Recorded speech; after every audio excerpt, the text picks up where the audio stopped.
Betting Public Sports Show. I'm your beloved host, Fame Rothstein, aka Michael Snackson, aka Bay Old Wolf, aka Malcolm Excellence, aka Hacksaw Jim Thuggin. Okay, today is Thursday, August 29th, 2024. All right, and we got college football action today, right? Um, but before we get into that, let's make sure we like and subscribe to the video, to the channel. Sign up for notification bell so you know when I drop a video, because sometimes I drop videos just randomly. All right. Leave comments on the channel. Let me know how you know what you're doing. Okay. Let me know what you think of the video. Um, because I do respond. Okay. Negative or positive, I do respond. Um, Last weekend, Saturday, gave you two games, 1-1. We lost Florida State, probably lost our future on the ACC title for them, but we lost that one outright. We had them to cover what 9 or 10.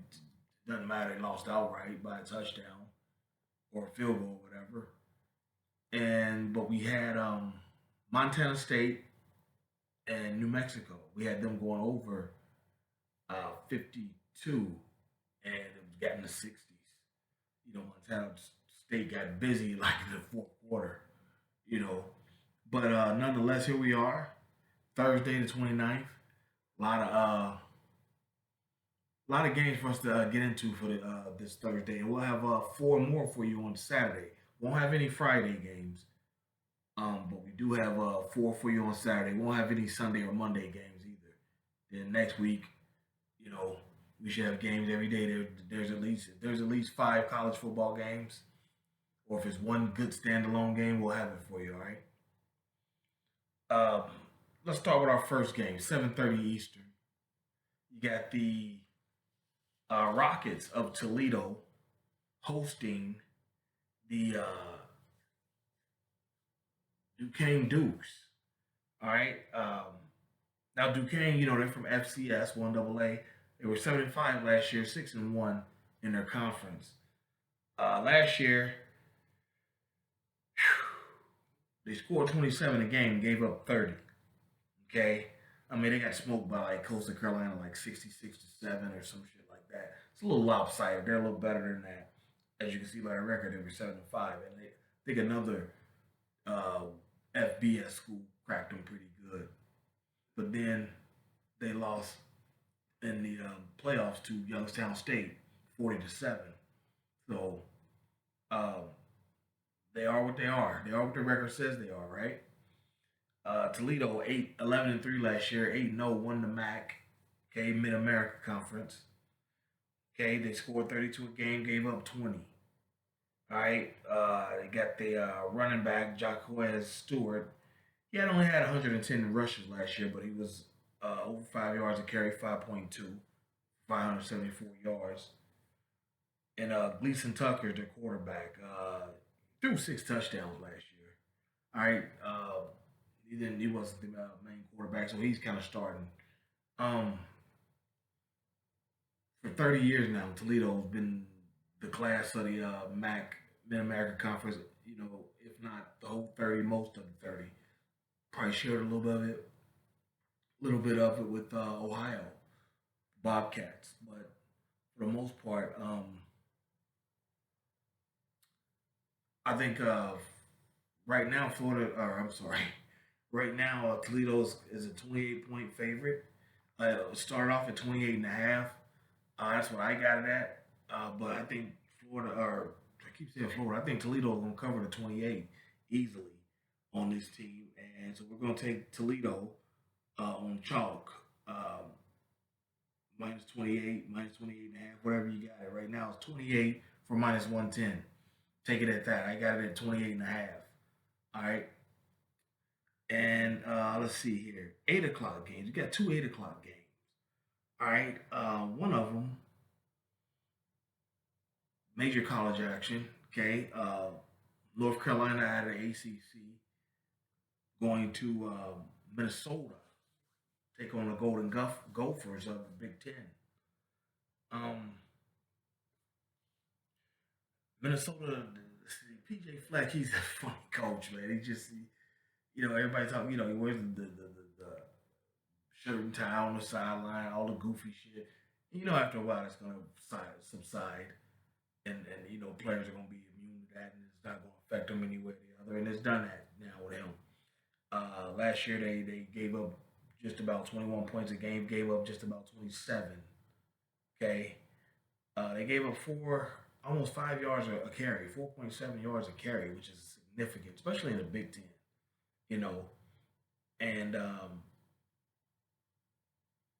yeah, and then they gave up about 219 yards a game passing. Okay. Um, North Carolina 8-5. Last year 4-4 in ACC. Obviously, they got to replace their quarterback Drake May. But it's the system. Mac Brown's put in that high powered offense. Doesn't matter who's the quarterback there, as long as he's a decent recruit, he's gonna put up numbers. And because last year they scored 34 and a half a game and gave up 27. Um, but they aired out 299 a game passing, and they get aired out 241 a game they gave up. All right, so. This game's kind of dropped down too. The total started off at 51. I got it at 49 and a half when it was minus 130. Well, I got it at 49 when it was minus 134. But now it's all the way down to 49 and a half on the over under at minus 108. So we're going to go ahead take the over. I think this game's going to score well into the 50s. Um, Reaching 50 won't be a problem for these two teams. So we're going to take that game to go over 49 and a half. Okay, minus 108 odds. All right. Then our second 8 o'clock game, we got them boys, Prime and them, Coach Prime, Deion Sanders and his Colorado Buffaloes. They're going to be hosting FCS stalwart, the North Dakota State Bison. North Dakota State Bison. They were 11-4 last year, 5-3 in the conference. They scored 38 and gave up 20 a game. They ran, their running team. They gave up, or they ran for 5.8 a carry and gave up about 3.9. And passing, they passed about, good offense. That's where Carson Wentz is from. Um, Trey Lance, that's why they get heat at quarterback. So they're gonna put up points.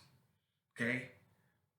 But I just don't think they got the speed to handle the Colorado on the outside. I mean, not only do you got Alfred, or I'm sorry, Alfred Hunter, you've got those receivers. That's one thing Deion's is gonna be loaded at skill positions. His skill positions are kind of deep, and I just think the athletes of Colorado will eventually take over. Plus, this game is going to tell us a lot um, about that program. Are they resilient? Taking all the flack they've been getting about their coach and how they're living and riding. A lot of flashy, just like their coach. I mean, he was a flashy kid. You know, or are they like I said, are they resilient and can get through that, or does it affect them, the negative publicity that was brought on by their coach? We'll see. I got it at um, Colorado minus 11, but that was plus 112. Because the spread was 9.5. I had Colorado at minus 11, and that's plus 112 for me. But now it's down to 10, the spread, and I think Colorado's going to cover though, 2 touchdowns, just because they have too many athletes. I mean, NFL quality, NFL caliber athletes at receiver. They've gotten beefed up their lines, gotten better. That was the problem last year. They didn't have lines, offensive or defensive. They took care of that. Better coaching, better players, better recruits, transfers, portal players, all that. So we're gonna take Colorado. All right, chalk. Whatever the spread is, I think they'll cover by 2 touchdowns. All right, and then lastly, 10 o'clock Eastern. Okay, all times Eastern on the Betting Public Sports Show, right? We've got Sacramento State Hornets at San Jose State Aztecs. Another FCS versus FBS matchup. And Sacramento State, Sacramento State was 85 last year, 4-4 in conference. Gave up nearly 31 last year. No, I'm sorry. Scored 31, gave up 27. Okay. They aired out 243 a game passing. They run for about 4.8 yards a carry. They give up 4.4 yards a carry. That's significant, especially when you're playing against a bigger team, better athletes, as opposed to be these Division One FBS athletes at San Jose Aztecs. All right, and they got a Washington transfer, Emmett Brown at quarterback. And speaking of chalk, they've got a running back. His name's Floyd Chalk the fourth. All right. But they scored 31 a game last year and gave up 25, almost 26. Ran for 5.6 a carry, but see, they gave up 4.6. And I don't think that'll be a problem in this game against this smaller team that's not as fast, you know. And plus, I think we were given a gift because San Jose State on the money line is minus 175. They're a 3-point favorite. On the money line, they're minus 175. We're going to go ahead and take that and add half a unit to it. All right, so San Jose State minus, or on the money line for 1.5 units. All right, so let's recap. Okay, 7:30 p.m. Toledo hosting Duquesne. We're taking Toledo minus 28. Okay, 8 p.m. Eastern. You got the who's first? Minnesota and North Carolina. North Carolina is the visitor, so we got that game going over 49.5 at 8 p.m. Also at 8 p.m., we've got North Dakota State at Colorado. We're taking Colorado minus 10, but I got it at minus 11 because I bet I bet early. Sometimes you don't want to bet too early because the line changes against you. So we'll see. And then 10 p.m. Eastern, we've got San Jose State hosting Sacramento State. We're taking San Jose State on the money line, minus 175 for 1.5 units. All right, so there you have it. You got plenty of time to get online, get in line, and get to the bag. The show's motto: if there's games to be played, there's money to be made. We'll be back Saturday morning for you for more action and recap today's action. All right. But don't forget to like and subscribe to the channel. Hit the notification bell, and we will be back Saturday. But until then, everybody be well. Peace.